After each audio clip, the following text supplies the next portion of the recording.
그럼 지금부터 강의를 시작하겠습니다. 먼저 유학생부 종합전형 공통평가일기와 대책 주제로 일부 강의를 해주실 임진택 박사님을 소개해드리겠습니다.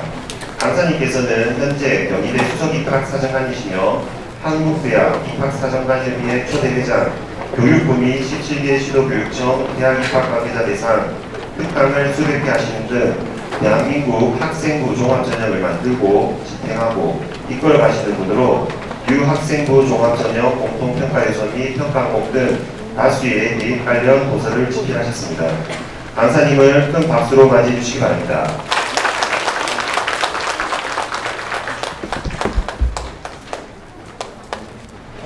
아마 오늘 휴가 가실 분도 많을 텐데요. 휴가를 설마 여기로 오시진 않으셨겠죠? 네. 사실 학생들이 입학 설명회 듣는 것은 뭐 당연하겠지만 우리 부모님이 설명회를 들어야 되는 이 대입 현실이 개인적으로는 좀 안타깝습니다. 그죠? 네. 그냥 학생들이 공부하고 공부한 것 평가받아가지고 대학 갈 수 있으면 참 좋은데 우리 부모님들이 어쨌든 이런 자리를 통해서 뭔가 정보를 얻어야 되는 뭐 이런 상황인 것 같습니다. 오늘 우리 학부모님 고3 학부모님 손 한번 들어보시겠어요? 압도적으로 고3이 많네요. 사실 고3의 경우에는 학생부 종합전형 준비는 거의 이제 끝났죠, 그죠? 네, 그래서 오늘은 확인하는 자리 정도밖에 안 될 것 같고, 그리고 또 현계욱 선생님께서 아마 또 뒤에 대학별로 상세한 얘기를 또 하시는 걸 알고 있는데, 저는 입학사정관으로서 학생을 선발하는 입장이 있기 때문에 어쩌면 지금 고3 학부모님한테는 준비하는 입장이 되어서 얼마나 도움이 될지 약간의 좀 걱정은 되는데요.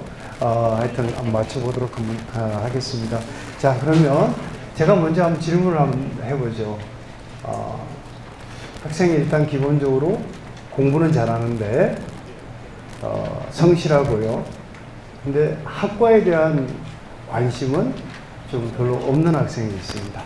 3명의 학생 한번 소개해 드려볼 테니까 누굴 뽑을지 한번 결정해 주시면 좋을 것 같은데요. 자, 첫 번째, 일단 공부는 잘하고 성실하고 그런데 학과에 대한 관심이 없습니다. 이런 학생이 하나 있고요. 학업 역량, 공부는 그냥 평범한데 친구들과 잘 어울리고 학과에 대한 관심이 많은 학생이 있습니다. 자, 두 번째 학생이고요. 마지막 세 번째, 공부도 잘하고 지원 학과에 대한 관심도 비교적 있고 그런데 자주 지각을 하는 학생이 있습니다. 자주 지각하는 학생이 있습니다. 자, 세 명의 학생 중 입학사정관 또 대학의 입장에서 뽑는다라면 어떤 학생을 뽑고 싶을까요? 2번이요. 2번이요. 대학인데요. 혹시 자녀가? 네, 원래 뭐 대입제도는 자녀에 가장 가까운 선택하기 마련이죠. 자, 한번 손 들어볼까요? 1번. 1번 한 분. 감사합니다. 한 분 있으시네요. 자, 2번. 네. 3번. 네, 좋습니다. 2번이 압도적으로 일단 많네요. 아마 이제 대학 입장에서 질문을 해보면 대학은 공부도 잘하고, 그죠? 학과에 대한 관심도 많고, 성실한 학생이었으면 좋겠다. 이런 바람은 가지고 있을 겁니다. 그죠? 세 가지를 다 가지면 얼마나 좋을까요? 네, 그래서 아마 대학들은 비슷한 얘기를 하고 있을지 모르겠어요. 제가 사실 오늘 얘기하고자 하는 학생부 종합전형의 평가 요소는 그 세 가지입니다. 지지자, 불여, 호지자, 불여, 락지자. 이 세 가지가 바로 공자님 말씀이죠. 사람을 보는 기준, 잣대. 뭐 이렇게 인재를 보는 관점이 결국 아는 것보다는 좋아하는 게 나고, 좋아하는 것보다는 즐기는 게 낫다. 뭐 이런 얘기잖아요. 근데 사실은 뭐 직장생활, 사회생활 해보시면 그런 생각 분명히 가지실 거예요. 근데 고등학교 단계에서 과연 그걸 확인할 수 있느냐? 확인할 수 있을까요? 그게 문제죠. 대학은 좀 확인을 하려고 했더니 자꾸 전형자를 줄여요. 지금 얘기했던 공부 잘하는 학생 어떻게 확인할 수 있을까요? 쉽게는 내신으로 얘기를 하죠. 그죠? 자, 74점에 1등급 받는 학생이 있습니다. 94점에 4등급 받는 학생이 있습니다. 누가 더 공부 잘하나요? 어렵죠? 어렵죠? 네. 획일적으로 딱 얘기하기 어렵단 말이죠. 수능은 일부분 얘기가 가능하죠. 전국 단위 시험이니까. 그러나 내신 성적은 획일적으로 딱 잘라가지고 얘기하기 어려워요. 자, 또 이런 학생들이 있어요.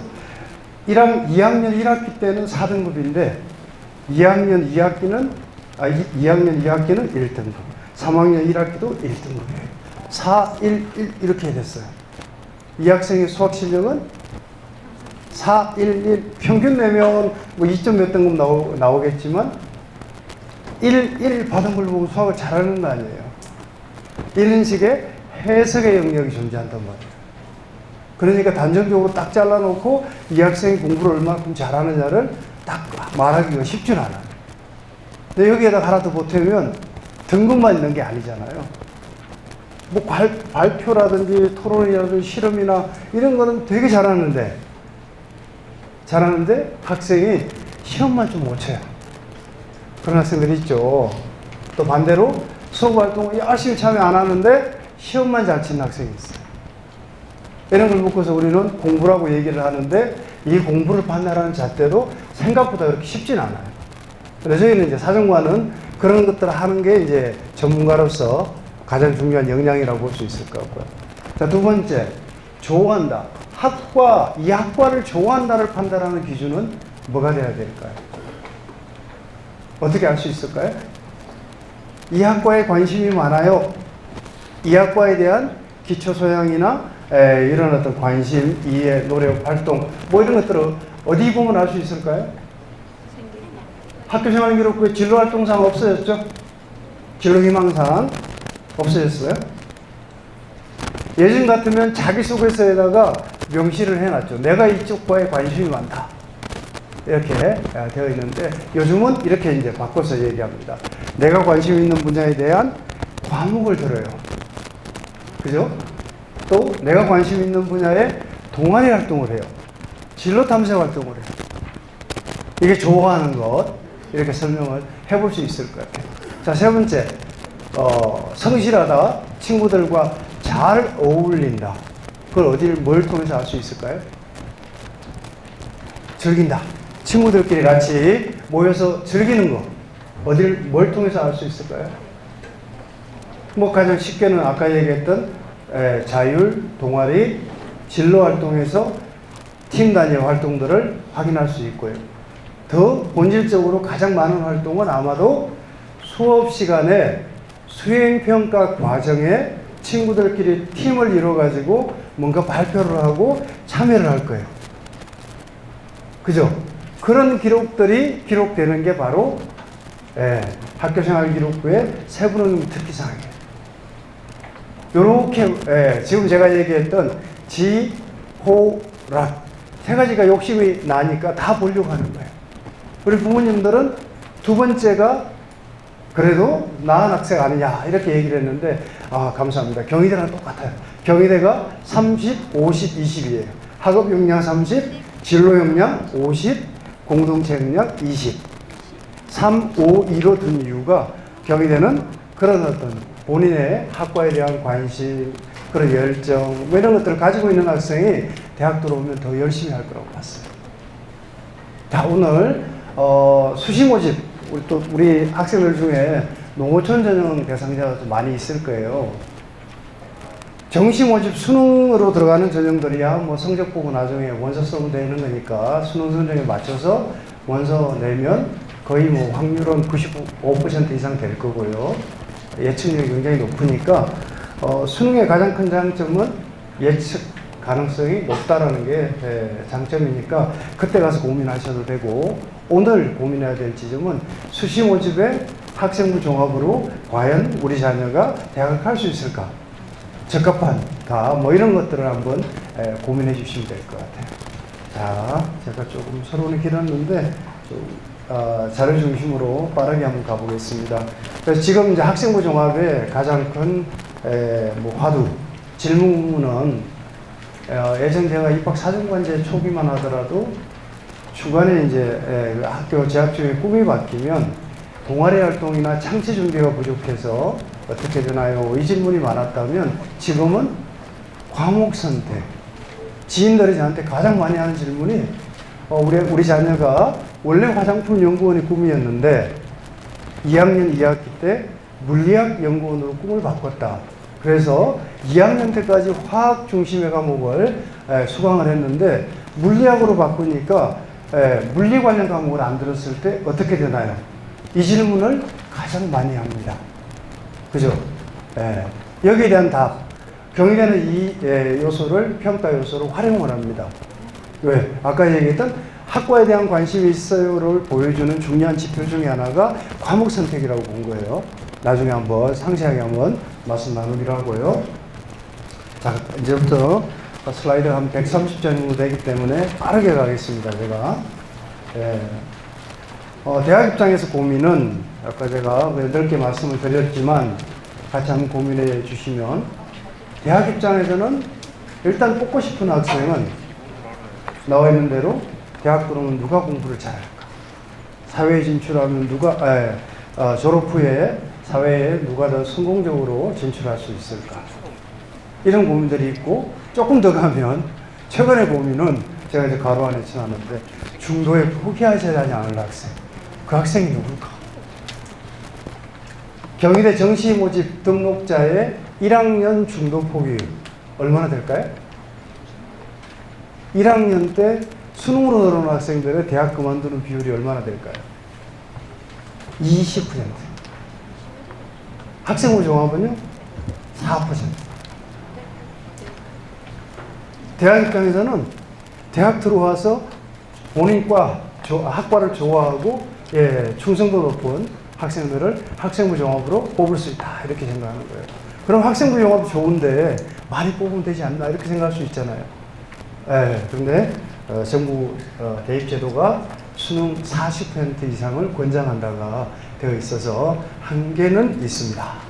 자, 이 정도 말씀드리고, 그래서 이제 누가 공부를 잘할까에 대한 고민, 사회에 성공할까에 대한 고민을 계속 대학이 질문을 해봅니다. 해보니까 대학 찾고 싶은 학생들을 멤버 속에 같이 따라와 주시면 될 것 같은데요. 기본적으로는 기초학업 역량을 갖춰야 된다. 대학들 학생부 종합으로 수도권 대학, 제가 보기에 한계라고 뭐 데드라인이라고 할까요? 뭐 이렇게 보면 한 3등급 정도가 거의 하한선 정도에 있는 것 같아요. 주요 대학들이 한 2.2등급 내외가 평균 성적이 뭐 이런 정도가, 기초학업 역량을 얘기할 때 2점대 초중반 정도의 학생들이 학생부 종합으로 많이 대학을 가고, 교과 전형은 서울 주요 대학들은 2등급 안쪽에서 보통 많이 형성이 되고요. 그죠? 이렇게 보시면 될 것 같고, 근데 학업 성적이 좋은 학생, 학업 태도를 갖춘 학생, 이런 학생은 지원자 그룹이 10대 1이라고 가정해 놓고 보면 최소한 5배수까지는 있는 것 같아요. 그러면 5배수 학생들 중에 우열을 가려내야 되잖아요.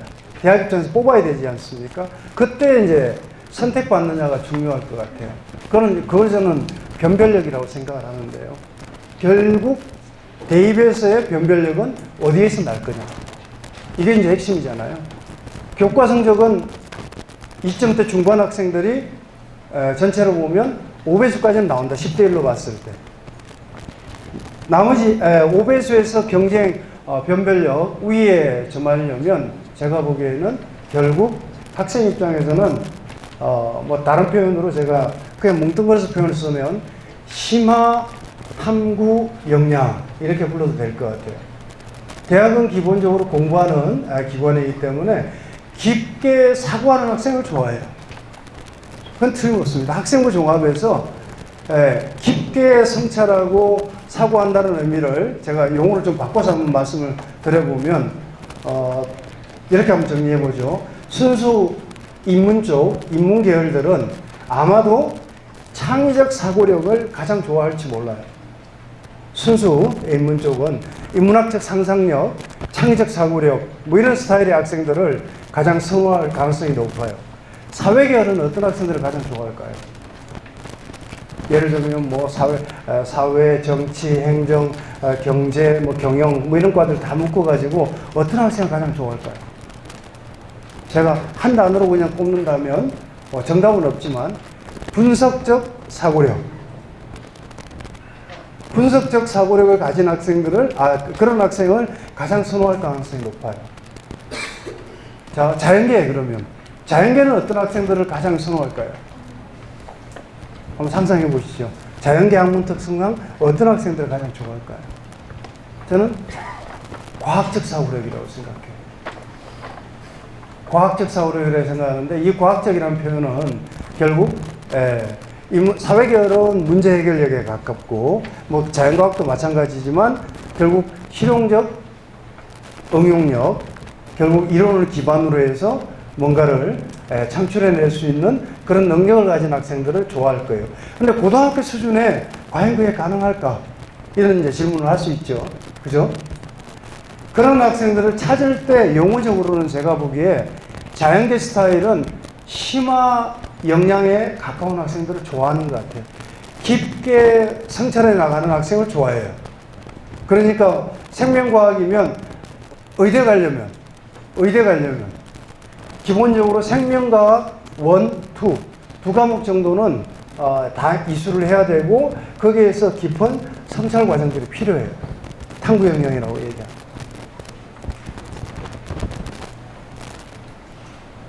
아래에 있는 확장, 인문사회계라고 생각을 해보시면 인문사회계는 뭔가 깊게 탐구한다는 용어가 그렇게 쉬운 용어는 아니에요. 그죠? 오히려 인문사회계는 그 깊이라는 것은 다양성에서 나올 가능성이 높아요. 이것저것 여러 가지 경험들을 통해서 그런 어떤 성찰 과정들을 통해서 결과적으로 그게 다양성을 발휘하고 확장의 과정들을 거칠지 몰라요. 그리고 우리 고등학생한테 이름을 딱 붙여보면 그냥 탐구 활동이 많은 학생, 활동이 많은 학생이 학생부 종합에는 결국 가장 적합한 학생일지 모르겠다는 생각이 들어요. 제가 조금 전에 첫 번째 했던 질문, 학생이 중간에 꿈이 바뀌었는데 어떻게 되나요? 이 질문에 대한 답을 드리면 꿈은 바뀌더라도 학교 교육과정 속에 활동을 해야 된다. 이 질문하는 학생들이 내신 성적은 좋은데 활동을 거의 하지 않는 학생들이 많이 한단 말이에요, 질문을. 활동을 하지 않는 상태에서 학생부 종합 있죠. 특히 농어촌도 마찬가지겠지만 서류를 기반하는 전형에서는 합격하기가 그렇게 쉽지 않아요. 결국은 여기에서 우열을 가려낸다라고 하면 저는 자연계는 심화, 인문계는 확장의 경험들이 결국 당락을 가려놓는다. 이렇게 말씀드리고요. 그 용어가 이제 학업적 관점, 진로적 관점, 공동체 관점. 이 세 가지 관점에서 말씀을 더 드려보겠습니다. 자, 그래서 뭐 이렇게 복잡한 얘기 이렇게 써놨고요. 대학 입장에서는 그래서 그걸 과연 어떻게 확인할까? 뭐 이런 고민들이 있습니다. 저도 이렇게 여러 자료를 통해서 이렇게 이제 검증해 가는데 과연 제가 학생을 제대로 보고 있을까? 이런 고민들이 있고요. 대학은 대입제도를 저도 제가 하고 싶은 것들이 있죠. 뭐 이것저것 해보고 싶은 것도 많이 있지만 여러 가지 제약 요건들이 있고요. 대입은 적응의 과정이다 이렇게 말씀을 드리는데 특히 대입제도 교육부에 큰 가이드라인들이 있기 때문에 그 내에서 적응하는 과정이다 이렇게 보시면 될 것 같아요. 일반적인 얘기는 좀 빨리 가겠습니다. 자, 그래서 2019년에 대입제도 공정성 강화 방안으로 제시되었던 이런 것들이 있어요. 이게 이제 대학 입장에서는 바로 올해 적용되는 대입에 실제 활용되는 부분이에요. 잘 보시면 수상 경력, 개인 봉사, 독서 활동, 자율, 영재 발명 교육 이런 자료가 없어집니다. 물론 자소서도 없어집니다. 이 내용은 조금 전에 제가 말씀드렸던 학생 개개인의 모습들을 개별적인 활동들에 대한 기록이 사라지는 거예요. 이런 환경하에서 대학은 학생을 어떻게 뽑을 수 있을까? 자, 올해 이제 이 환경에서 뽑아야 되는 거죠. 자, 그러면 남아있는 자료 한번 보시죠. 이 자료가 이제 대학 입장에서 유일하게 평가 자료로서 남아있는 거예요. 첫 번째, 출결사항, 질병, 지각, 조퇴, 결과. 네, 이런 것. 그리고 질병, 미인정, 기타 이렇게 되어 있어요. 출결사항을 통해서 우리는 뭘 알 수 있을까요? 제일 쉬운 것은 성실성. 성실하냐, 안 하냐. 규칙 준수. 공동체의 아까 역량이라고 얘기하는 이런 부분에서 당연히 저희가 중요한 자료를 활용합니다. 미인정은 뭘까요? 미인정. 예전에 무단이라고 썼어요. 무단. 그래서 교육적 용어로 바꿨다고 보시면 되겠고 조금 내용 금방 이해될 텐데 조퇴까지는 아마 이해될 것 같아요. 결과는 뭐예요? 결과. 학교마다 처리 방식은 좀 다르지만 일단 수업의 일부분을 빼먹는 거예요. 예전에 뭐 책상 빼놓고 잠깐 놀러 나갔다가 다시 오고 뭐 이런 것들이 결과예요, 결과. 예. 대학이 여기에서 딱 예외적으로 경희대는 하나만 예외적으로 감점하지 않아요. 1회, 미인정 1회 지각의 경우는 감점하지 않아요. 1회까지는 봐줘요. 2회부터는 상습이라고 그래가지고 감점해요. 네, 이거는 중요하죠. 왜냐하면 대학 사회생활도 마찬가지고 규칙을 준수하고 성실하냐는 대학 다니는 교수님 입장에서는 대학 들어와서 학생이 출석 열심히 할 건지 대학생활 열심히 할 건지를 판단하는 중요한 잣대가 되는 거니까, 그죠? 네, 여기까지 쉽게 이해됐을 거고. 자, 두 번째 이제 창체예요. 창체. 창의적 체험활동이라고 얘기하는 창체인데 이 자료 중에서 올해 제공되는 자료는 자율, 동아리, 진로, 봉사활동은 실적만 기록돼요. 그런데 봉사활동은 개인 봉사는 사라졌고 학교 봉사만 남아있어요. 학교 봉사활동을 어떻게 평가할 거냐. 뒤에 나중에 보겠지만 학교 간에 좀 차이가 있어서 나눔과 배려를 판단하는 기준으로 활용합니다. 그래서 학교 봉사도 의미 없는 게 아니에요. 예를 들면 청소, 환경비와 그래서 학교가 단체로 이렇게 1시간씩 가는 것도 있지만 아침에 일찍 등교해서 교통정리 해주는 친구도 있고요. 급식, 배식 같은 거 이런 거 해주는 친구도 있고 교실 문단속도 해주고요. 일찍 와가지고 교실 환기도 시켜주고요. 뭐 여러 가지 봉사 형식이 있어요. 나눔과 배려를 실천했는지를 판단하는 자료로 활용합니다. 자율, 봉사, 진로. 자, 여기에 이 세 가지 올해 평가할 때 창체는 양적으로는 교과학습 발달 사항보다 양이 훨씬 적죠. 적은데 조금 전에 말씀드렸던 변별력 관점에서 한번 보시면 학생이 무엇을 좋아한다를 이해하는데 가장 쉬운, 평가하기 쉬운 자료가 창체예요. 학생이 어디에 관심이 많아요를 판단하는데 학생 간의 변별력은 크게 나는 지점이 바로 창의적 체험활동이에요. 오늘 고3 학부모님들 많이 계시지만 혹시 또 동생들이 있다라면 창체는 여전히 유효합니다. 양적으로는 좀 줄어들었지만 대입의 변별력 관점으로서 보면 저는 변별력 관점에서는 상당하다 이렇게 봅니다. 그래서 창체는 해야 됩니다. 이렇게 말씀을 일단 드려놓고요. 실제 자료는 뒤에 또 한번 말씀드리기로 하고 교과학습 발달 사항, 뭐 아까 학업 역량을 판단하는 가장 중요한 잣대고 거기에는 또 진로도 있고 공동체도 보입니다. 나중에 또 행특, 이 행특은 자소서가 없어지면서 대학의 입장에서는 굉장히 중요한 학생의 어떤 교육적 배경, 환경 또는 성장 과정 뭐 이런 것들을 판단하는 중요한 자료가 됩니다. 그래서 올해는 자소서를 대체해주는 역할이 아마 행특이 될 것 같아요. 그래서 꼼꼼히 좀 볼 것 같고요. 고3의 기록은 대학에 제공되지 않습니다. 네, 고3은 3학년 2학기까지 마치고 써도록 되어 있기 때문에 행동특수 및 종합의견은 고2까지만 제공됩니다. 두 개 학년도만 대학에 제공된다.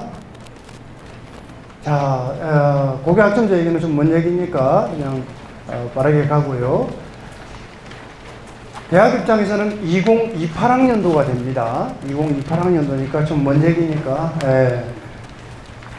자, 그래서 이제 어떻게 학생을 우리 입장에서는 뽑아야 될까의 고민 속에 지금까지 대학에 뭐 제가 생각하는 개념이나 일반적인 대학들의 생각들은 고등학교 교육 과정과 대학 교육을 맞추면 학생들이 고생을 좀 덜하지 않을까 그런 어떤 자연스러운 생각들을 가지고 있고요. 그 과정 속에서는 최근에 진로 탐색 연계형 대입제도 이렇게 해서 언론에 제가 기고도 한번 해보고 했는데 결국 최근에 대학은 또 다른 흐름이 나타나고 있는 게 광역 모집단이라는 게 만들어지고 있어요. 대학도 이제는 학과 단위로 이렇게 개설하는 게 아니라 광역으로 선발하는 모집단을 키우고 있다는 거예요. 이건 학력 인구가 줄어들기 때문에 영향도 있고요. 또 하나가 진로 탐색 과정들을 가능하면 좀 넓혀보자. 고등학교 때까지만 진로 탐색하는 게 아니고 중학교 때도 진로 탐색, 자유학기제, 고등학교 때는 고교학점제, 대학에서는 광역 모집단위, 무전공 뭐 이런 것들이에요. 그런 기회를 통해서 학과 선택 기회를 계속 주자라는 거예요. 그런 탐색 기회를 만들어가자 뭐 이렇게 말씀드릴 수 있을 것 같고요. 그래서 이제 정리하면 최근에 흐름은 이렇게 변해왔어요. 창의적 체험활동 중심의 평가에서 과목 선택까지 대입에 반영하는 조건이 왔는데 자 이렇게 한번 생각해 보시죠. 물리학 동아리를 3년 동안 일관되게 하는 학생과요. 동아리 한 학생과 물리학 1, 2 과목을 이수한 학생이 있어요. 선택해서 이수한 학생. 그랬을 때 뭐가 더 물리학에 대한 관심을 보여줄 수 있을까? 입학 사정관제 시기에서는 물리학 동아리를 개설해서 그 친구들끼리 그런 관심사를 보여주는 게 저기 있는 진로 탐색 활동이라고 봤어요. 그런데 지금 고교학점제, 지금 대입제도에서는 본인의 물리학에 대한 관심은 물리1 듣고 지구과학 1 듣는 게 아니고 물리학 1에 물리학 2를 들어서 대학 들어가서 공학계열 전공을 하는 게 더 본인의 관심사를 잘 보여준다 이렇게 보는 거예요. 그런 학생들을 좋아한다 이렇게 보시면 될 것 같아요.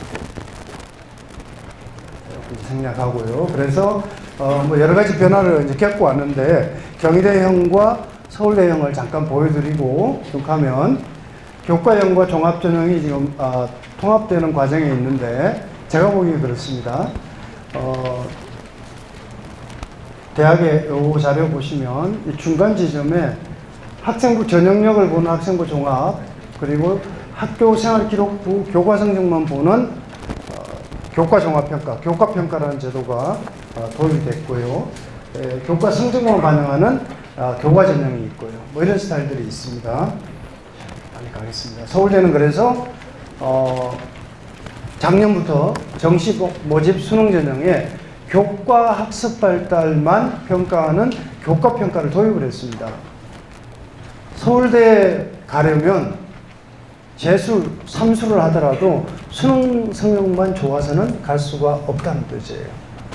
학교 생활을 엉망으로 하면 교과가 반영되기 때문에 나중에 대학 가기가 어렵다는 얘기 같아요. 근데 이제 뭐 이렇게 접근하는 관점도 있고, 경희대는 작년부터 수시 모집 학교장 추천 전형, 우리 농어촌 학생들 학교에서 가장 많이 들어오는 전형인데 학교별로 한 2~3명 정도는 들어오는데요. 이 전형의 경우는 저희가 교과 평가라는 걸 도입을 했는데요. 작년부터. 여기에는 이제 두 가지를 본 겁니다. 교과 이수 충실도, 학업 수행 충실도라고 그래가지고, 교과 이수 충실도는 뭐냐 하면, 지원학과의 관련 과목을 이수했느냐. 아까 말씀드렸던 수능에 유리하기 위해서 공대 가는 친구가 지구과학원을 듣고 물리 2를 듣지 않는 학생. 여기서는 또 감점 받을 수 있고요. 등급 낮은 점수 받을 수도 있고, 학업 수행 충실도라고 그래가지고 내신 성적은 좋은데 세부능력 특기사항의 기록이 비어있는 학생들이 있어요. 소위 말해서 참여함으로 끝나는 학생이 있어요. 네, 이렇게 되면 여기서 학업 수행 충실도의 미흡, 보통 이런 평가를 받을 수도 있어요. 자, 이 정도 이런 변화들이 있어 왔다고 말씀을 드리고, 주요 대학들을 제가 자료를 이렇게 살펴보니까 서울 15개 대학이 가장 많이 뽑는 전형은 수능 전형이에요. 40.2%를 뽑고 있어요. 왜 40.2일까요? 교육부에서 권장했기 때문에 40% 이상 의무적으로 뽑으라고 했고요. 그래서 딱 맞췄어요. 그래서 농어촌 전형도 많은 대학들이 수시에도 뽑지만 정시 수능으로 많이 갔어요. 그렇게 이동한 가장 큰 이유가 정부의 권장상 40%를 맞추기 위해서 이동한 측면도 좀 있어요. 그럼 수능으로 선발하는 게 좋으면 대학이 50%, 70%까지 뽑을 수도 있잖아요. 근데 왜 40.1일까요? 딱 맞췄죠. 그 얘기는 대학 입장에서 현실적으로 여러 부담이 좀 있다라는 얘기가 돼요. 아까 말씀드렸던 학생을 뽑아놨더니 중간에 그만두는 비율이 너무 높은 거예요. 한 문제만 더 맞추면 더 좋은 대학에 갈 수 있다는 생각을 하기 때문에 또 공부하고 하는 친구들이 많이 있다는 얘기예요. 좀 부담이 되고요. 종합전형은 서울 15개 대학 기준으로는 33.6%를 뽑고 있고요. 교과전형, 내신 전형이라고 일반적으로 얘기하는 교과전형은 11%를 뽑아요. 11%면 생각보다 많지는 않죠. 이것도 마찬가지로 정부에서 10% 이상 뽑도록 의무화했거든, 실질적으로는.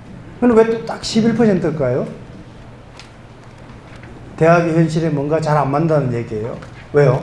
서울 주요 대학들을 보니까 수능처럼 내신 서열화가 되어 있어요. 충원율이 경희대만 하더라도 330%가 돌아가요. 충원하는 과정에 계속 내려부리기를 해요. 수능처럼 서열화되어 있다는 거예요. 그래서 경희대 자원이 아니구나.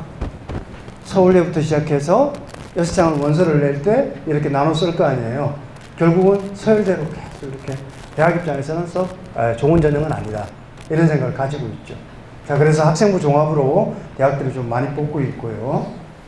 자, 그러면 결국 이제 어떤 학생들이 뽑히느냐 얘기를 좀 드려야 되는데, 자녀가 학생부 종합에 합격할 거냐 아닐 거냐 이렇게 생각을 해본다면, 일단 대학 입장에서는 학생의 개별성이 잘 드러나면 합격 가능성이 그만큼 높아진다. 이렇게 말씀드리고 갈게요. 자, 이거는 우리 고등학교 선생님들께 많이 보여드린 자료인데, 이게 평균의 종말이라는 하버드 교수님,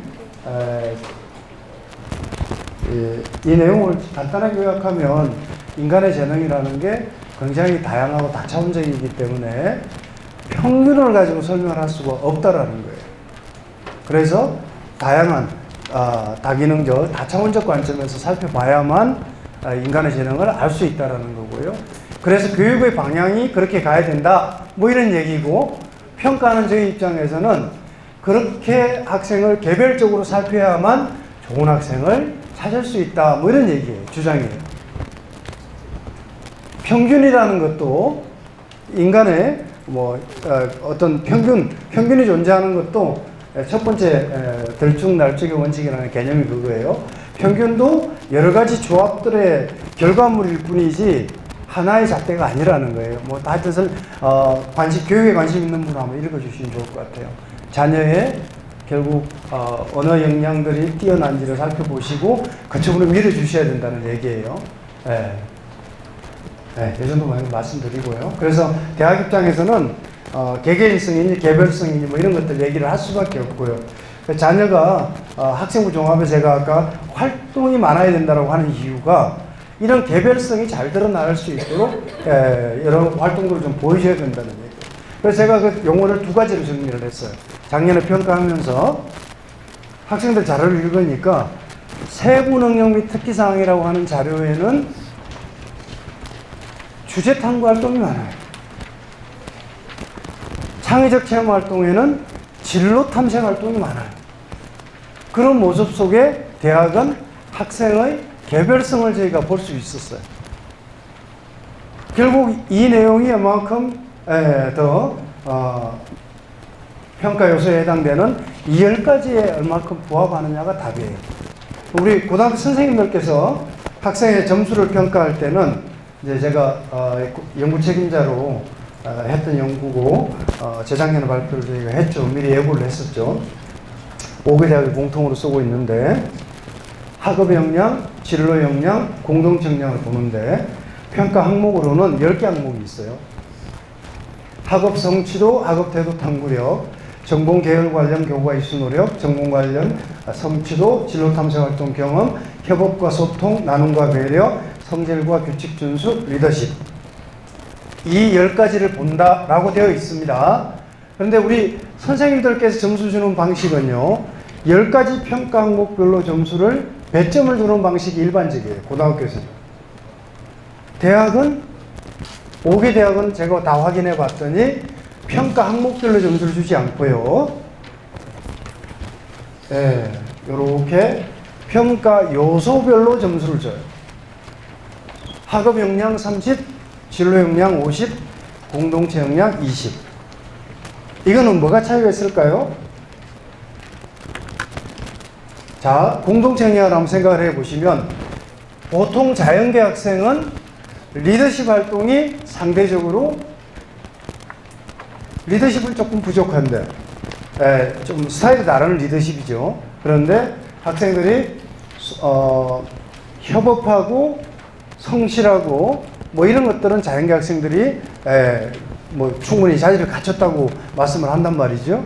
그랬을 때 배점별로 평가 항목별로 배점을 주게 되면 평균적으로 다 우수해야 되지만 평가 요소의 공동체 역량으로 본다라면 리더십은 부족해도 소통과 성실성이 탁월하다라고 하면 좋은 점수를 받을 수도 있다는 뜻이에요.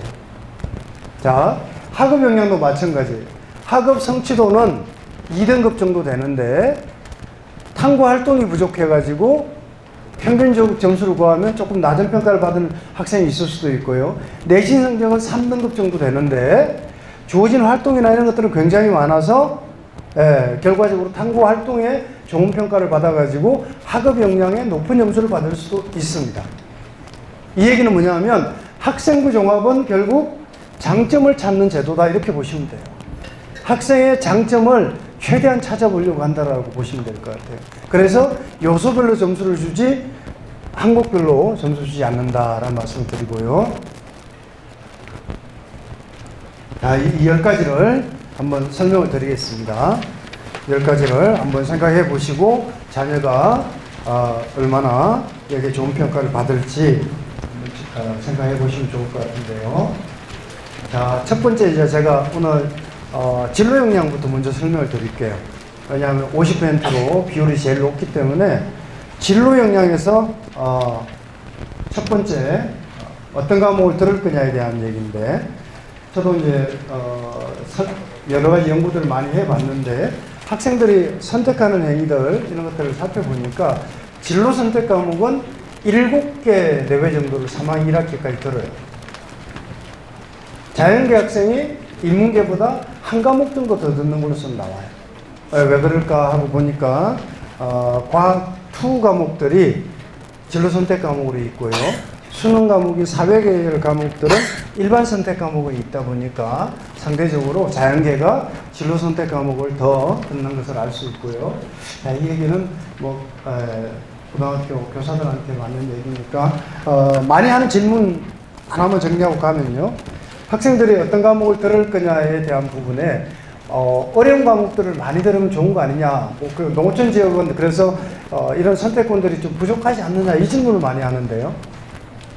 평가하는 저희 입장에서는 고교 유형별로 봤을 때 일반고의 경우는 보통교과 4과목을 충실히 들으면 충분하다 이렇게 봅니다. 일반고를 저기 나와 있듯이 제가 중식당과 레스토랑 메뉴를 한식당으로 가져오면 깊은 맛을 낼 수 없듯이 특목고에 해당되는 전문교과 과목을 일반고로 가져왔을 때 과연 그걸 소화할 수 있는 학생이 얼마나 되며 충실하게 교육이 가능할까 이렇게 생각해 보면 보통교과 내 2과목 정도라도 충실히 이수하면 충분하다 이렇게 이제 대학들이 경험적으로 아는 거죠. 일반고에서 무늬만 뭐 어려운 과목을 들었다고 해서 좋은 점수를 줄 건 아니다라는 생각으로 대학이 이제 이 평가 요소들은 정리가 됐다. 그래서 너무 막 과목 선택에 어려운 과목을 많이 들었냐 이렇게 따져볼 필요는 없습니다. 보통 교과 내에 어떤 과목들 몇 가지를 듣느냐가 중요하다는 말씀을 먼저 드리고요. 그래서 뭐 이런 얘기 저희 자료 교육때 많이 얘기하고 있습니다. 과목명에 속지 말자. 무늬만 심화, 무늬만 전문 뭐 이런 게 속지 말자 이런 말씀 드리고 있고요. 단 학교가 개설하지 않아서 못 들어온 학생과요. 학교가 개설했음에도 듣지 않은 학생은 다르게 봐야 된다. 그렇게 실제 교육하고 있고요. 사정관 교육에. 뭐 학교가 개설하지 않아서 못 듣는 경우에는 중립적 평가, 감점을 하지 않는다는 뜻인데 중립적 평가를 하는데 학생이 공동교육과정으로 이수한 것에 대해서는 긍정적으로 본다. 앞으로는 더 그럴 거예요. 그래서 농어촌 지역에 있더라도 우리 학생들이 온라인 우리가 하는 비대면 교육과정이라든지 이런 것들을 찾아서 공동교육과정으로 듣는다면 물론 그런데 공동교육과정이 전문교과, 심화교과 과목도 있겠지만 제가 여기 앞에 표현 썼던 게 후식이라고 붙여놨잖아요. 후식. 일반고에서의 아쉬움은 자기 색깔을 낼 수 있는 후식 같은 게 조금 부족하단 말이에요. 예를 들면 이제 경영학과 지원자가 마케팅과 광고라는 과목을 들었다. 얼마나 뭐 대단한 깊이 있는 그런 학습을 했겠습니까? 그러나 관심 정도는 보여주잖아요. 자연계 공학계 지원자가 공학 1번이라는 과목을 만약 이수해서 들었다. 지식을 보는 게 아니라 관심 정도는 볼 수 있잖아요. 그런 정도의 후식은 의미가 있을 수도 있습니다. 공동교육과정으로 뭐 그 정도 의미는 저희가 하는데 그 외에 뭐 특별한 그런 것들을 요구하지는 않고 그래서 농어촌 지역에서도 너무 고민하지 않아도 될 부분은 학교가 개설하지 않아 못 들은 경우는 뒤에 보여드릴게요. 화면 나오니까 보고 말씀드리죠. 그래서 대학이 과목 선택을 반영하는 이유는 한마디로 정의하면요. 고등학교 교육과정과 대학 교육과정을 자연스럽게 연계시키면 대학 들어가서 후행학습하지 않아도 된다. 이 질문을 제가 많이 해봅니다. 우리 자연계 교수님들한테 인문사회계처럼 어떤 과목이나 들어도 뭐 대학 들어와서 충분히 다 적응할 수 있는 거 아니냐. 꼭 지정 과목이 필요하냐. 이렇게 질문을 던져보면 자연계 교수님들은 자연계는 DNA가 다르다. 그래서 왜 DNA가 다르냐고 이렇게 여쭤보니까 기본적으로 대화의 방식이 수학이라는 기호를 통해서 한다. 수학에 대한 기초가 안 되어 있으면 대화의 장에 참여할 수 없고 그리고 과학의 기초 학습 단계나 위계가 존재하기 때문에 고등학교에서 과학 1, 과학 2를 이수하지 않으면 대학의 물리, 대학의 화학, 대학의 생물 바로 수학할 수가 없다는 얘기예요. 그러면 결국 고등학교 기초가 안 되어 있기 때문에 후행학습을 해서 대학때 다니면서 고등학교 공부를 다시 해야 된다는 거예요. 시간도 많이 걸리고 특히 시간 얘기를 많이 해요. 시간이 오래 걸린다라는 거예요. 그래서 얘기를 많이 하니까 대학 입장에서는 자연계는 뭔가 좀 다른가 보다 이런 생각을 하게 됐다라는 거예요. 자, 자, 그래서 이제 과목 선택으로 가보겠습니다. 첫 번째, 전공, 계열, 관련, 교과 이수 노력. 첫 번째 평가 요소입니다. 자녀들 이제 어떤 평가를 받을지 상상해 보시면 될 것 같아요. 전공, 계열, 관련, 이수 노력 이렇게 표현을 썼단 말이에요. 네. 왜 계열이라는 것을 가로 안에 이렇게 넣었을까요? 전공, 관련, 교과, 이수 노력. 전공 관련 과목을 어떻게 들었는지를 평가하겠다. 뭐 이런 얘기가 되죠. 자연계는 적합한 표현이다. 인문사회계에 적용하려고 했더니 전공별로 나눠지지 않더라. 인문사회계 교수님들한테 설문조사해 봤더니 우리 학과는요, 국수형 기본적인 과목만 잘하고 사회탐구의 소양만 보여주면 충분하다. 이렇게 얘기하는 게 아주 일반적이에요. 특별하게 어떤 과목을 듣고 와야 된다는 얘기를 별로 안 하시더라는 거예요. 경영학과에 제일 필요한 게 뭐예요? 이렇게 질문하면요. 수학, 영어.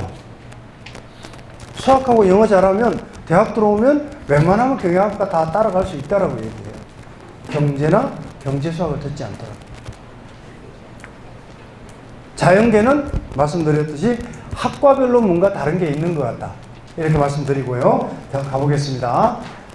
그리고 이제 공동교육과정 얘기를 하나 하고 지나가면 아까 말씀드렸듯이 학교 내에서 개설한 과목이 평가에 초점이 되는 건 맞는데 학교 외에 학생이 공동교육과정으로 이수한 것에 대해서는 보완적 관점에서 좋게 보고요.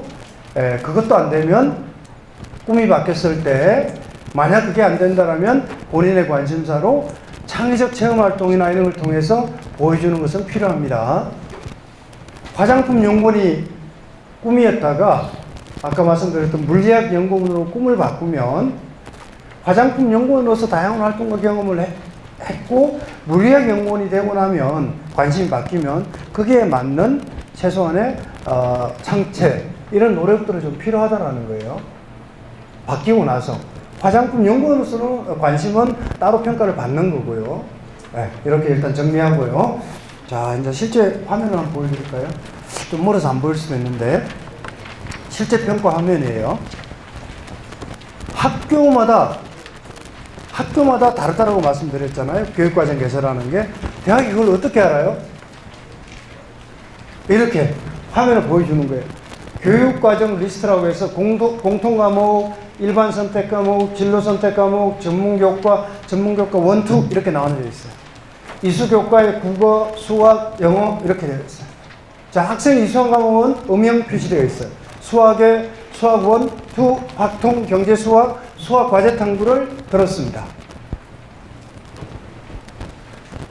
자, 사회에 동아시아, 사회문화, 정치화법, 사회문제탐구. 과학의 생활과 과학, 정보과학. 요즘 인문사회계 지원자는 과학은 1개 또는 2개 정도밖에 안 듣기 때문에 이렇게 나오는 거는 자연스러울 것 같고요.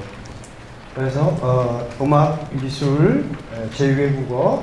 이 학생은 특이하게도 국제교과에 국제정치와 국제법을 공동교육과정으로 들었어요. 별표 이렇게 체크되어 있거든요. 별표로 되어 있으면 대학은 공동교육과정으로 들었구나 이렇게 알 수 있는 거예요. 자, 이런 걸 통해서 대학은 학생이 학교가 어떤 과목을 개설했고 그 내에서 어떤 선택을 했는지를 알고 평가한다. 물리2가 개설 안 되어 있으면 학교가 물리2를 개설하지 않았기 때문에 물리2를 학생이 못 들었구나. 그러면 어떻게 평가해요? 물리학 원의 역량이 어떤지를 꼼꼼히 보고요. 그리고 나머지 과학 과목의 성취도를 판단해서 충분히 능력이 된다라면 좀 아쉽긴 하지만 중립적 관점에서 대학 들어와서 물리2 열심히 해서 따라가야 된다. 이렇게 해서 뽑는다는 얘기입니다. 이왕이면 공동교육과정으로 별표 이렇게 해서 보완해 주면 더 좋을 것 같고. 그러나 공동교육과정은 물리학2가 개설되지 않는 경우도 있단 말이에요. 그럴 경우에는 유사 과목인 물리학 실험 뭐 이런 과목들을 들어줄 수도 있겠죠. 그죠? 그럴 수도 있겠죠. 자, 이렇게 다음 자료가 이수 교과 리스트라고 그래가지고 요렇게 평가하면 또 있어요. 국수영사 과 1학년 1학기, 1학년 2학기, 2학년 1학기, 2학년 이렇게 쭉 가면서 여기에 자료는 숫자는 이수 단위입니다. 등급이 아니고요. 이수 단위수예요. 몇 단위씩 4단위 들었구나, 2단위 들었구나 뭐 이런 것들을 알 수 있는 자료예요. 단위수에 해당되는 거고요. 이 정도만 살펴보고, 자 이제 인문사회계 학생이라면 아까 제가 계열 적합성이라고 불렀는데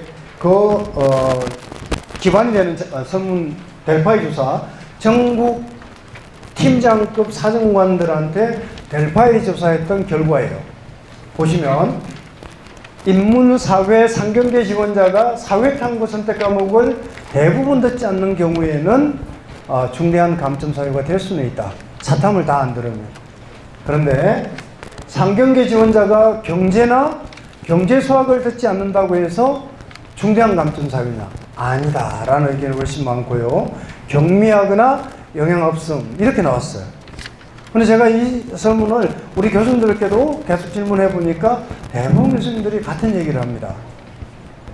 자, 그래서 서울대 과목 선택 올해부터 반영이 되죠. 서울대도 올해부터 예고했던 이 선택 과목을 반영을 하는데, 서울대 자료를 통해서 보더라도 인문사회계는 특별히 이수해야 될 권장 과목이 따로 없다. 다만 경제학과만 권장 과목으로 미적분과 확률과 통계를 들었으면 좋겠다 이렇게 권장을 한 정도예요. 그건 어떤 과목이든 듣든지 인문사회계는 다 괜찮은데, 그냥 완전 순수한 자연계 수학과 과학으로만 쫙 듣던 학생이 인문사회로 갑자기 바꿨다? 사탐을 거의 안 들었을 거 아니에요.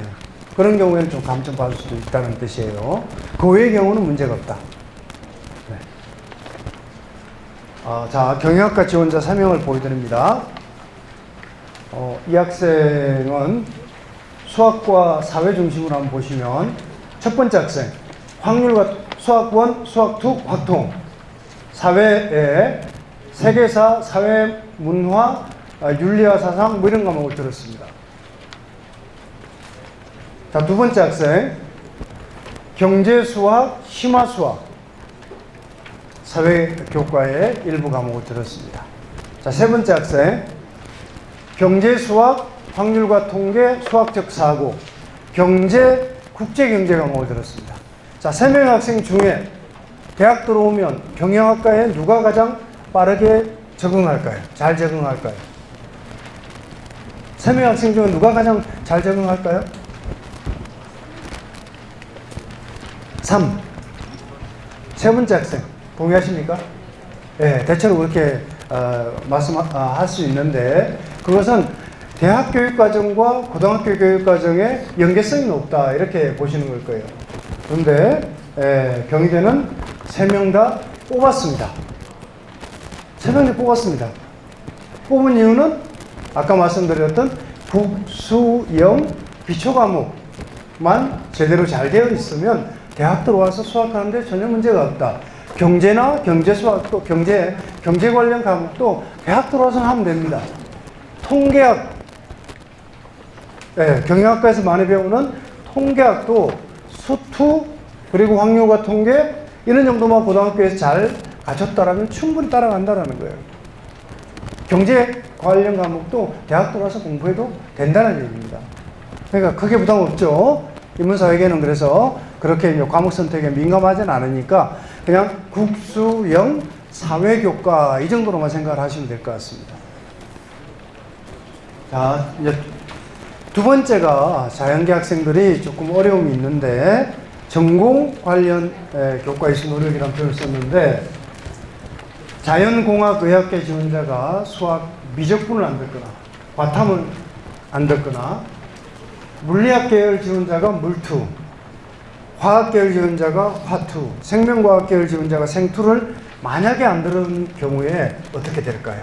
이 질문에 전국 사정관들은 중대한 감점 사유라는 의견이 압도적으로 많았다, 높았다.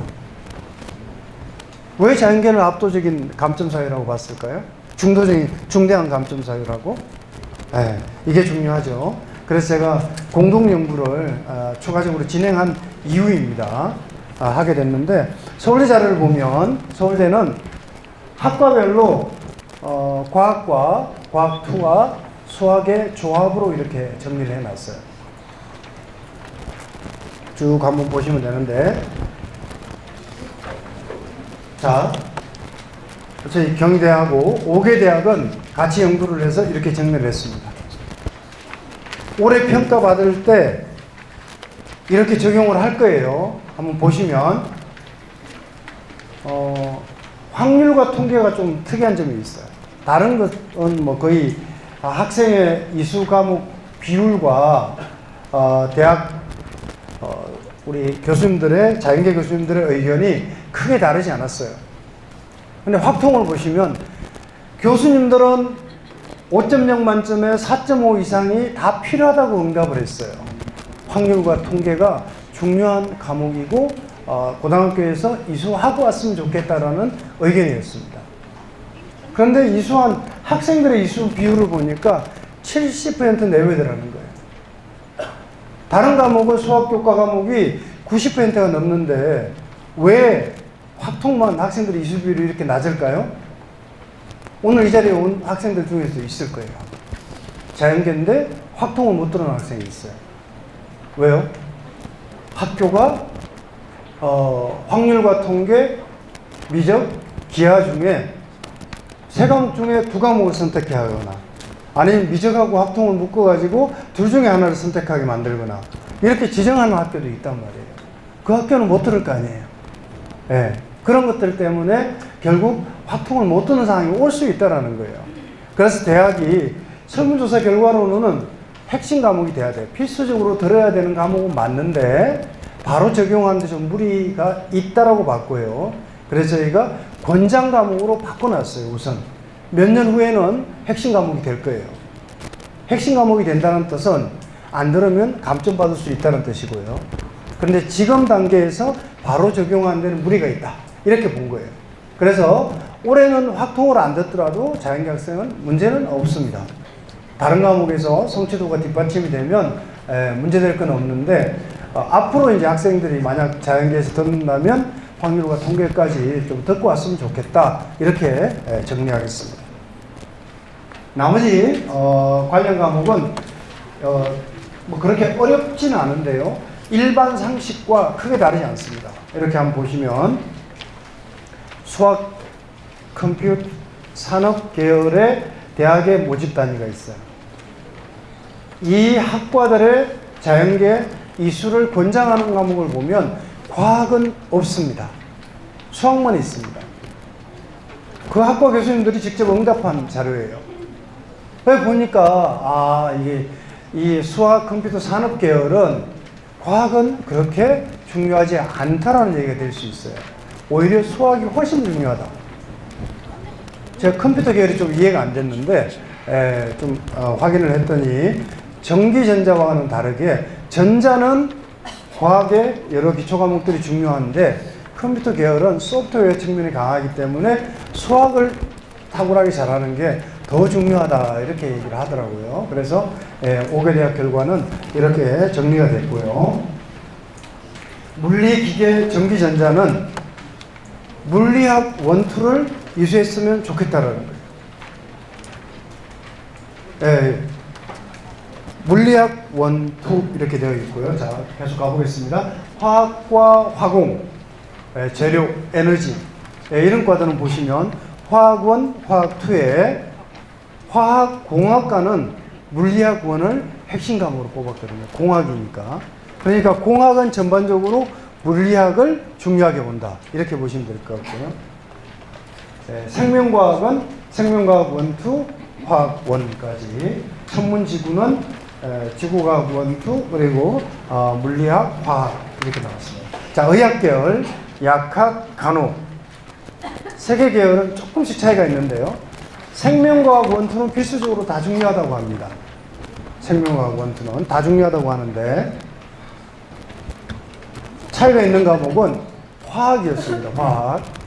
서울대는 화학이 권장 과목, 핵심 과목에 포함이 안 됐어요. 근데 저희 연구에서는 화학 1까지는 의학 계열에 듣고 왔으면 좋겠다라는 의견이었고요. 약학 계열은 화학 2까지. 그죠? 약대니까 이렇게 될 것 같고요. 간호 계열은 화학은 그냥 권장이에요. 들으면 좋은 정도. 핵심과 권장의 차이는 이렇게 보시면 돼요. 핵심 과목은 안 들으면 감점 받을 수 있는 과목이다. 이렇게 보시면 되고요. 권장 과목은 가점의 성격이 있다. 이렇게 보시면 될 것 같아요. 권장이라는 것은 들으면 좋은 거니까 가점의 성격을 좀 가지고 있다. 그러면 결국은 좋은 평가 받으려면 듣는 게 낫다. 이런 얘기가 되는 거죠. 자, 이 정도. 자, 그래서 이제 올해 이제 이걸 발표해 놓고 저희가 올 3월에 발표했는데 5개 대학이 어떻게 반영할 거를 놓고 입장이 조금씩 달랐어요. 시원하게 얘기를 못 해요. 왜? 올해 처음 발표하는데 너무 엄격하게 적용하면 부작용이 있잖아요. 학생들, 못 들어온 학생들 입장에서는 부작용이 생길 수 있으니 경희대도 한두 과목 정도 핵심 과목을 만약 안 들었다. 그 경우에는 나머지 수학, 과학 관련 과목의 성취도가 우수하면 그 학생은 감점 없이 간다. 이렇게 정리했습니다. 몇 년간은 그렇게 갈 거예요. 이게 이제 정착이 되면 그때는 필수 과목 안 들으면 아마 감점이 될 거예요. 올해는 결국 나머지 수학, 과학 관련 과목의 성취도가 어느 정도 되는지가 더 중요하다는 말씀드립니다.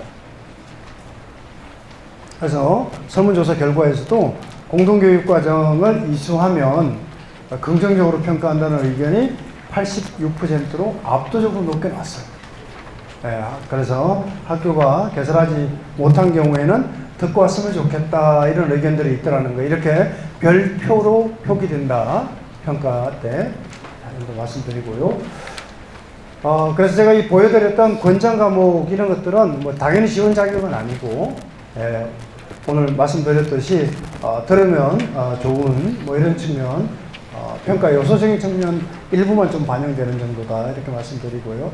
그런데 이제 수학과학만 저희가 발표를 했는데 내용적으로 꼼꼼히 좀 보면 사실 기술 과정이나 기타 과목에서도 관련 과목들이 있을 수 있거든요. 근데 권장 과목을 포함시키지 않은 이유는 학생들한테 자꾸 의무화 시킬까봐, 다양한 선택권을 제한할까봐 그냥 포함시키지 않았으니까 기술 과정에서도 들을 수 있는 과목이 있으면 들어주면 좋을 것 같고요. 자, 이제 두 번째, 전공 관련 성취도 더 세밀히 잡힌다 이렇게 얘기했는데 학업 역량의 이중평가, 이게 뭔 얘기냐면 뒤에 나올 학업 역량의 성취도 평가는 전 과목을 다 봅니다.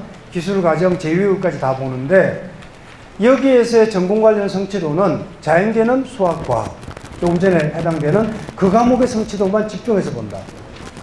아까 경영학은 영어 수학이 중요하다고 그랬죠. 영어 수학을 얼마나 잘하는지를 집중해서 보는 게 전공 관련 교과, 이수, 성취도 이렇게 보시면 됩니다. 예. 말씀드리고 두 번, 우리 이제 진로와 관계없이 자기주도 경험. 이게 이제 올해 큰 변화 중에 하나인데 평가 요소 중 가장 많이 바뀐 부분이 아마 이 부분이 될 거예요. 집중적으로 저희 대학 내에서 교육을 하고 있습니다. 전형 자료가 많이 줄어들어서 자기소개서나 이런 자료가 없기 때문에 학생이 어떤 과목을 좋아하고 어떤 진로에 관심이 많고 뭐 이런 것들을 판단하기가 예전보다 훨씬 어려워졌습니다. 그래서 남은 자료만 갖고 우리가 생각을 해보면 계속 예를 들었지만 화장품 연구원이 되고 싶어 했던 학생이 물리학 연구원으로 꿈을 바꿨다. 1학년 때 가졌던 화장품 연구원으로서의 꿈은 저기 나와 있듯이 자기주도적 성찰과 경험이기 때문에 자기주도성 관점에서 당연히 반영을 한다. 그리고 물리학 연구원으로서 2학년 말에 탐구했던 경험이 있다라면 그 부분도 진로 탐색 역량 경험으로 반영한다. 그러니까 결과적으로 여기 보시면 두 가지가 다 반영되는 거예요. 자기주도적 경험, 여기에서 결국 평가 관점은 자기주도성이 외연적으로 드러나는 모습이 뭘까? 이렇게 생각해 보니까 자기 주도성의 가장 외연적인 모습은 좋아하는 거 열심히 하는 거예요. 좋아하는 거. 그 좋아하는 게 뭐냐가 결국 바뀔 수 있잖아요. 전공 적합성은 지원 학과에 대한 부분이고요. 진로라는 것은 고등학교 관점에서 학생이 희망하는 분야예요. 그 희망하는 분야는 계속 바뀔 수 있단 말이죠. 그러니까 바뀌면 바뀐 대로 다 인정해 주겠다는 뜻이에요. 네, 이걸 계속 교육하고 있어요. 대학 내에서도. 왜냐하면 저희도 하려고 노력은 했지만 전공적합성이라는 용어에 한계에 갇혀 있었는데 이걸 이제 진로 역량으로 바꾸고 진로 탐색 활동 경험으로 바꿨기 때문에 그런 경험들을 다 평가해 주겠다. 자기주도성과 경험 다양성을 이 항목에서 반영해 준다. 그러니까 꿈이 바뀐 것에 대해서는 고민하지 않아도 되고요. 그것보다는 자기주도적 경험이 없는 경우에는 문제가 될 수 있는 거죠. 좀 정리되셨는지 모르겠네요. 자, 학업 역량이에요. 자, 이제 내신이라고 일반적으로 얘기하는 우리 몇 등급 정도면 인석으로 할 수 있을까요? 네, 제가 보기에 주요 대학은 2.5등급 정도. 종합전형으로 보면 그렇고, 교과전형은 2.0 뭐 이런 정도 내외에서 움직이는 것 같고요. 자, 이제 학업 성취도, 태도, 탐구력 세 가지를 보는데요. 꼭 내신 성적만 해당되지는 않는데 더 중요해지는 것은 맞아요. 어쩔 수 없는 자료의 한계라고 보셔도 돼요. 다른 자료가 계속 줄어들기 때문에 남는 걸 따져보면 교과 성적이 더 중요해질 수밖에 없는 것은 사실인 것 같아요. 자, 그러면 이제 첫 번째 학업 성취도를 어떻게 평가하는지 보겠습니다. 교과 성적에 대한 해석, 교과 정성평가 이렇게 불러도 될 것 같아요. 교과 성적을 해석한다. 교과 성적을 정성평가한다.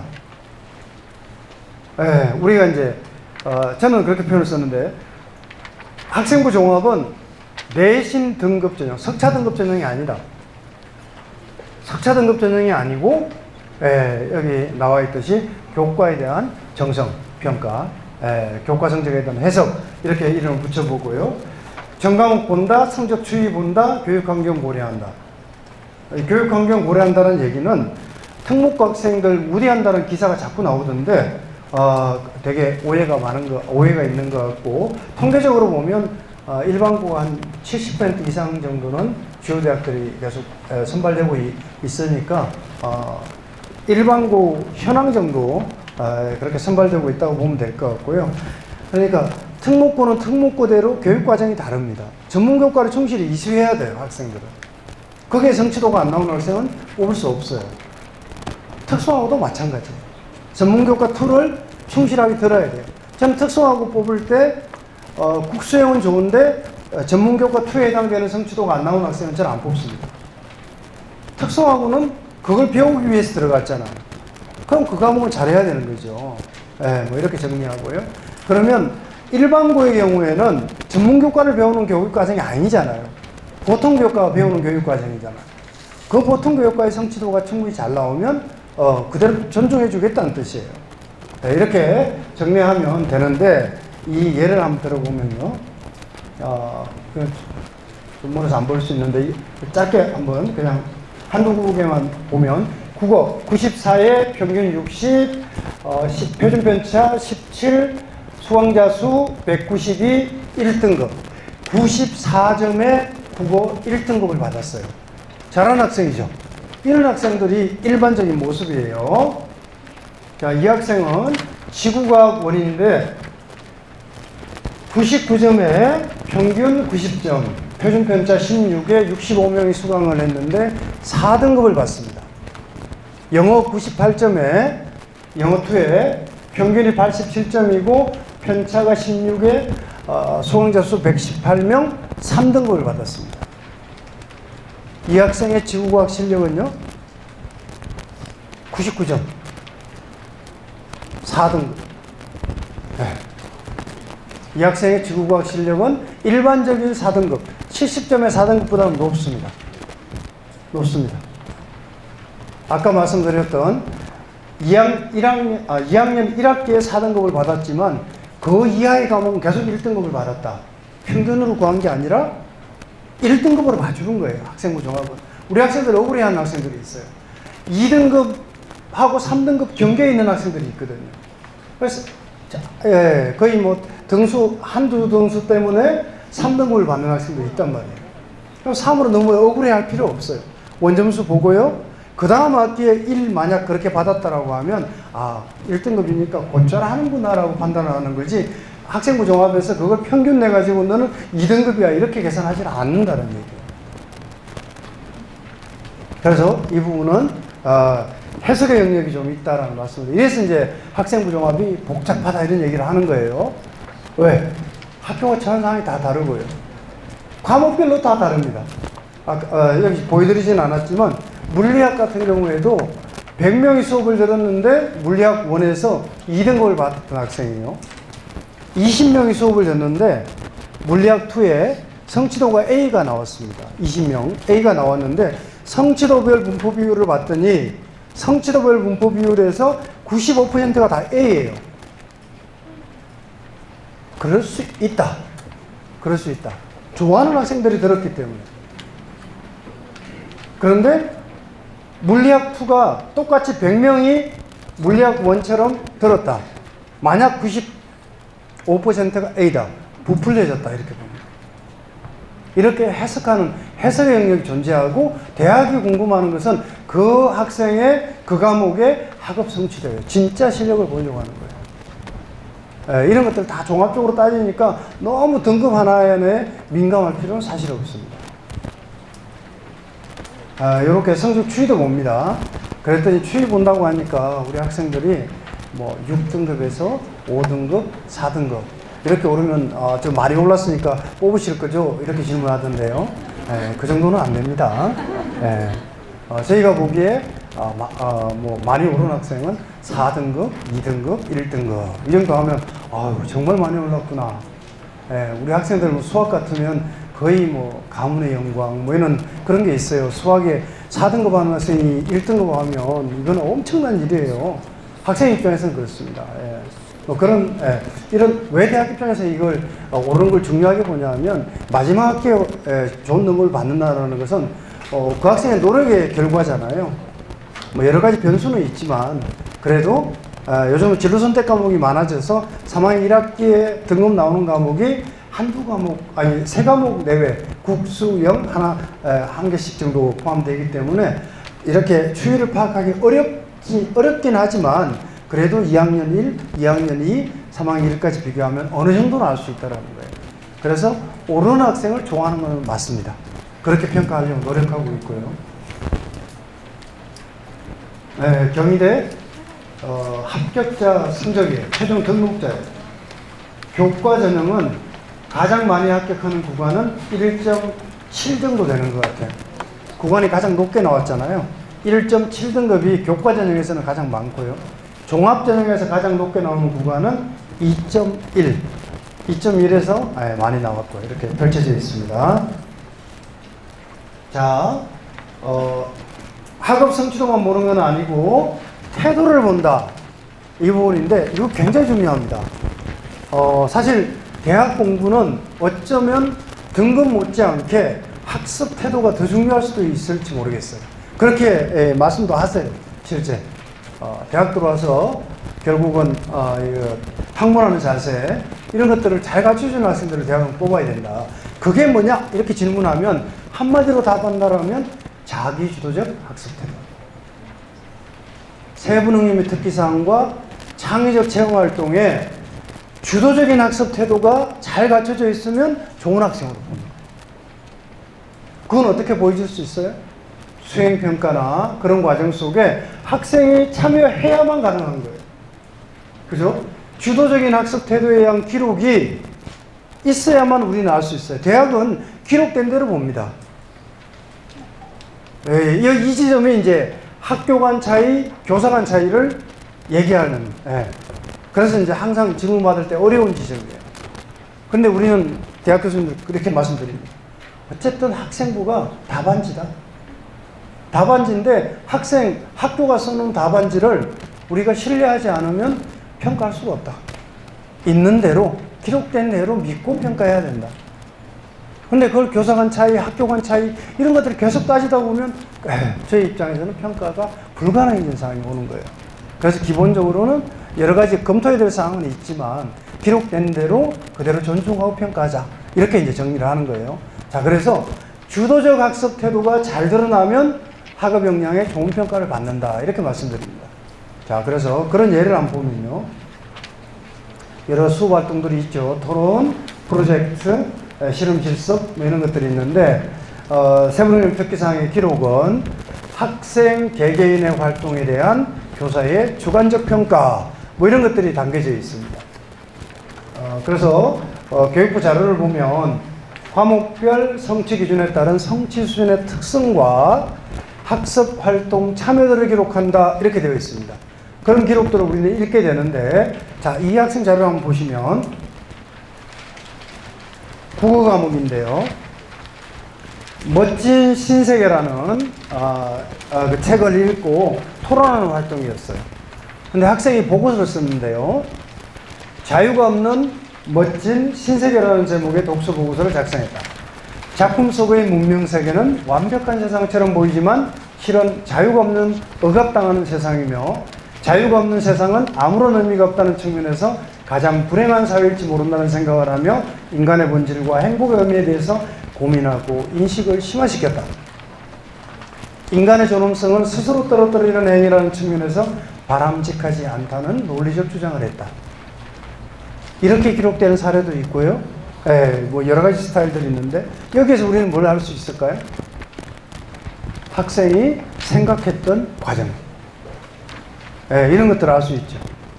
학생의 모습을 이런 과정을 통해서 저희는 확인할 수 있고요. 또 하나, 요즘 가장 많이 유행하는 스타일이에요. 가장 이 스타일의 기록들이 많이 있는데, 자, 사회문화, 관심 분야 글쓰기 활동 이런 거 많이 해요. 관심 분야에 대한 발표 활동 이런 거 많이 하거든요. 자, 그랬더니 최저임금 인상이 사회 경제에 미치는 긍정적 영향이라는 주제로 글쓰기를 했는데요. 뭐 내용 나와 있고 사회 문제 만화로 표현하기 활동에 차별금지법에 대한 논쟁을 소개하며 사회 문제에 대해서 깊이 고민하고 탐구하는 자세가 돋보이는 학생이었다 이렇게 썼습니다. 이런 내용을 통해서 우리는 자기주도적 학습 태도를 살핀다 이렇게 말씀합니다. 이런 기록들이 있는 학생이 좋은 평가를 받습니다. 대학 들어오면 그런 학습하는, 학문하는 자세가 잘 갖춰졌다. 이렇게 판단하는 겁니다. 이 부분이 계속 말씀드리지만, 우리 학생의 노력도 필요하고요. 또 교사, 학교의 노력도 같이 좀 필요한 부분이라서, 좀 어려운 측면이 좀 있습니다.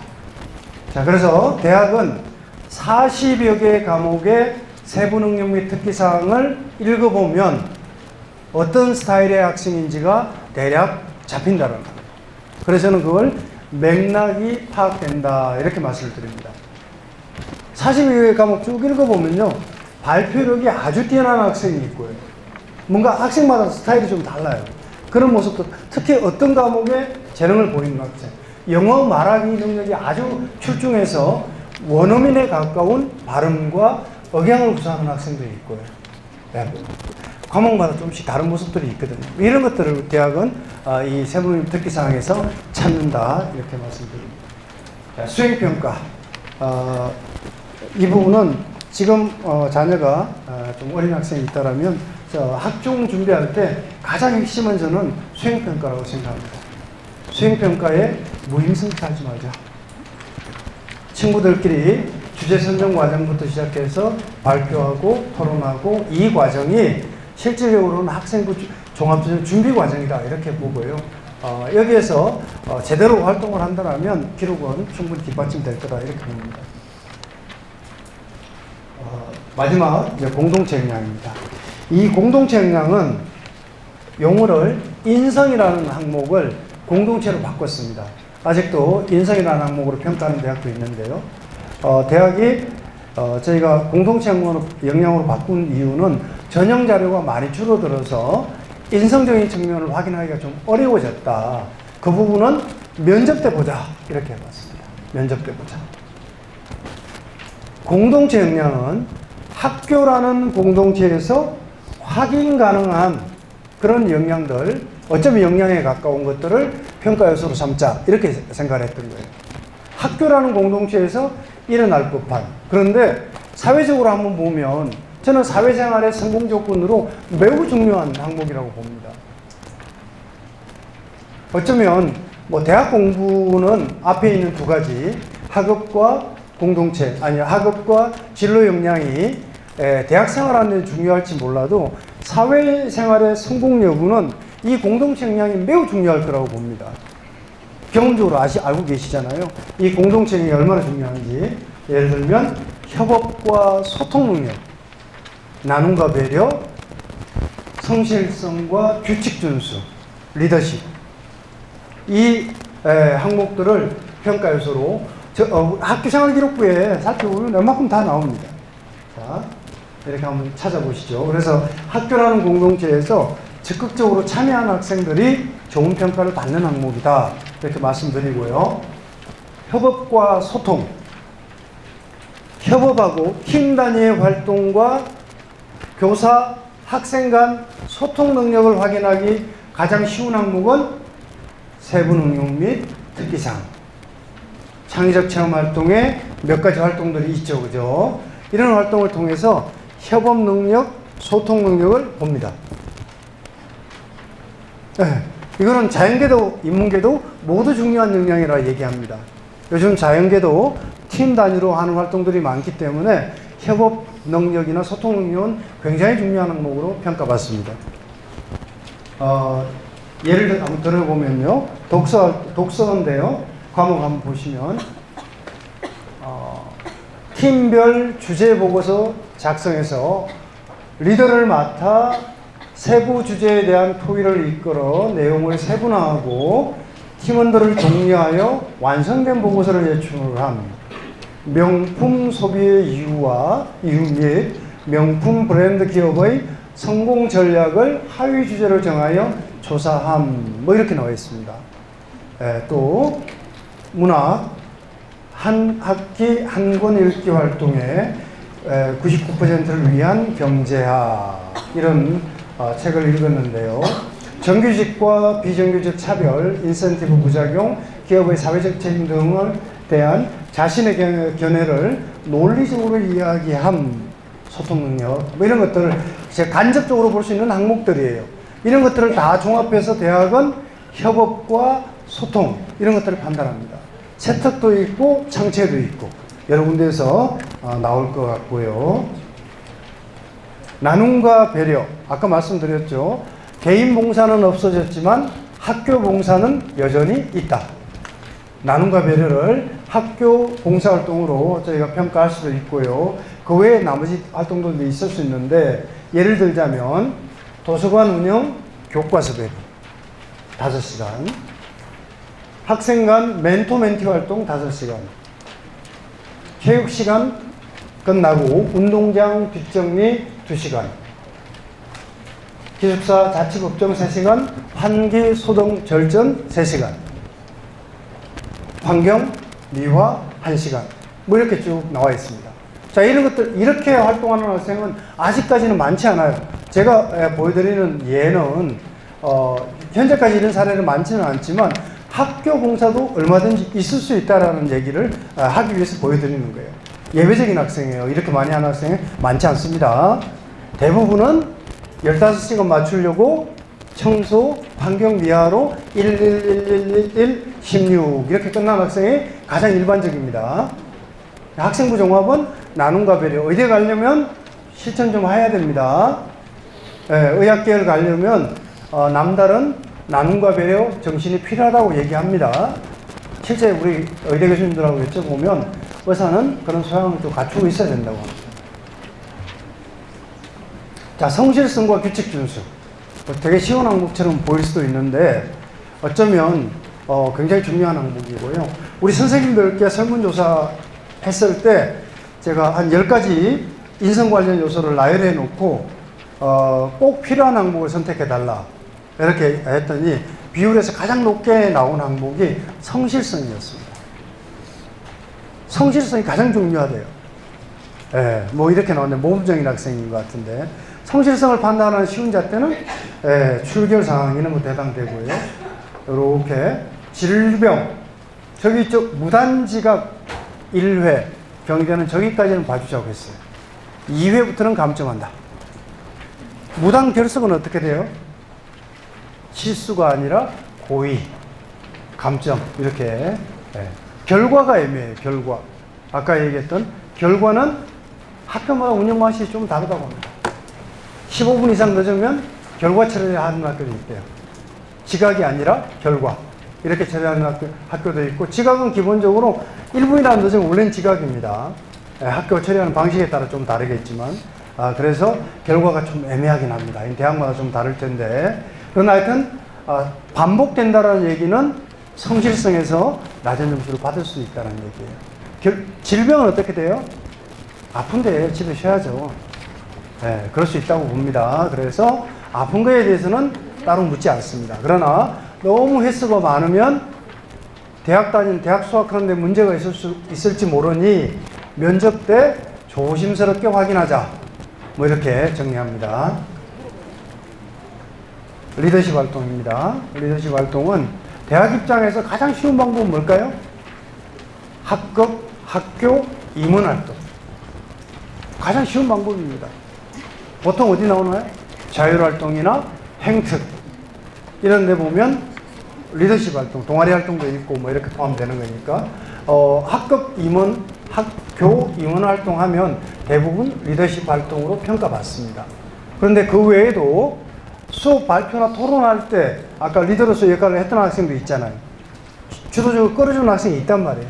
그런 학생들은 임원 활동하지 않더라도 좋은 평가를 받을 수도 있습니다. 이렇게 정리해 볼 수 있겠고요. 자, 이렇게 보시면 리더십 활동으로 학급 자치회 회장, 동아리 회장, 학교 협동조합 학생이사 등등 뭐 이런 활동들을 했던 학생입니다. 이런 내용을 종합해 보면 이 학생은 리더십 활동이 좋은 학생처럼 보입니다. 자, 전반적인 얘기를 드렸고 면접 얘기를 짧게 말씀드리고 정리하겠습니다. 면접은 면접을 잘 보려면 어떻게 해야 될까요? 이 질문 많이 받는데요. 저는 개인적으로 면접에서는 고득점 전략은 좋은 전략이 아니라고 생각해요. 면접을 잘 본다라는 것은 면접관과의 궁합이 잘 맞아야 돼요. 면접관이 원하는 스타일들이 사람마다 다 다를 수 있기 때문에 쉬운 문제가 아니라고 생각해요. 그런데 중간 정도에 대한 기준은 크게 달라지지 않는다. 최고점에 아주 고점의 부분은 기준이 제가 보기에 그거는 면접관의 영향을 좀 받을 수밖에 없을 거라고 봐요. 그런데 중간 정도는 대부분 아는 상식선에서 나오기 때문에 그런 정도는 대략 일치할 거다 이렇게 보고요. 그래서 기본적으로 면접은 중간하는 전략이 맞다. 왜냐하면 면접의 실질 반영률이 경대로 보면 20% 미만이에요. 원래 30%로 되어 있는데 충원 돌아가는 과정도 있고요. 뭐 이런 것까지 다 고려해 보니까 20% 미만이단 말이에요. 합불 연동 인원이 20% 미만이니까 면접은 잘하려고 하지 마세요. 그러면 전략이 중간 전략이면 면접이 편해져요. 중간 전략은 어떻게 써야 되냐 하면